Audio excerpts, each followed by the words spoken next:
कि पवित्र नदी के कम से कम 100 हाथ सन्निकट में मल मूत्र का परित्याग नहीं करना चाहिए।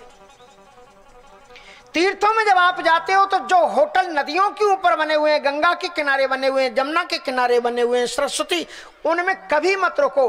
क्योंकि वो सीधे गटर के माध्यम से गंगा जमुना में ही मलमूत्र को त्याग देते हैं। जो पूजन करने जा रहे हो आप पाप करोगे, वहां रहोगे तुम, इसलिए भले ही आपको दूर रहना पड़े वहां रहो।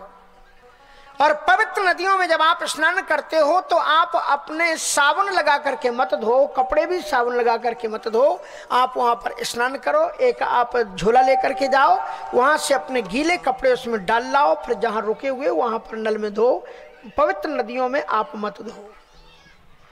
इस प्रकार से हम विदेश के लोग, विदेश में ये नहीं कहा जाता गंगा माता, धरती माता, वृक्ष माता, वहां नहीं कहते, लेकिन फिर भी इतनी पवित्रता है, इतनी साफ है, इतनी स्वच्छ है कि अगर वहां पर कोई, आप यहाँ पर तो इतना मनाओ लेकिन लोगों को उल्टे ही दिखाई पड़ता है। अब बताओ, ये छोटी सी धारा, अगर इसमें आप 1-1 हजार मूर्ति ला करके विसर्जन करो तो क्या होगा? लेकिन अगर कहेंगे तो कहेंगे आप धर्म के खिलाफ बोलते हो।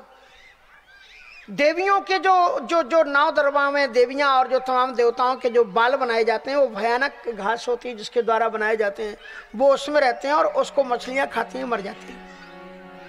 जिन देवी देवताओं की तुम उपासना करते हो वो देवी देवता उसके बाद में जो सरा करके चले जाएंगे, पानी उतना है नहीं, वो पूरे डूबेंगे नहीं, फिर वो उनके निर्वस्त्र होकर के देवी देवता ऐसे दिखलाई पड़ते हैं जैसे इनका चीरण हुआ है, किसी की टांग दिखाई पड़ती है। गंगा जी में हम रहे ना बनारस में, ऐसी मूर्तियां फिर पड़ी हुई दिखलाई पड़ती।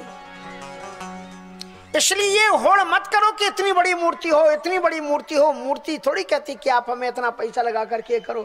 जिस देश के अंदर में आधे से ज्यादा लोगों के ऊपर तन पर ढकने के लिए कपड़ा नहीं है और रहने के लिए, सोने के लिए झोपड़ी नहीं है, तो आप थोड़ा सा पूजन को संक्षिप्त करके आप उस पवित्र धन के माध्यम से जितना चंदा हिंदू धर्म में होता है, मैं गारंटी के साथ में कहता हूं धर्म के नाम पर इतना चंदा किसी धर्म में नहीं होता है। और उसके बावजूद भी हिंदू धर्म आज इतना दुखी क्यों है? आज अगर आप एक बेटी की शादी की डोली उठा दो तो आपको मैं सत्य कहता हूं दुर्गा जी प्रसन्न हो जाएंगी। किसी ना पढ़ते हुए बच्चे को आप बस्ता पकड़ा दो, कहो कि बेटा चल तू नहीं पढ़, तेरे बाप नहीं पढ़ा पा रहे, धन नहीं, मैं तुम्हें पढ़ाऊंगा। किसी दूसरे के भी बेटे को अपना बाप बन करके तो देखो, कभी अपने से बाहर के भी तो अपने बेटे को समझो, किसी दूसरी बेटी को भी तो अपना बेटी समझो। जिस गांव में, जिस डगर में और जिस नगर में एक बेटी की डोली नहीं उठती है वो पूरे गांव को साफ लगता है।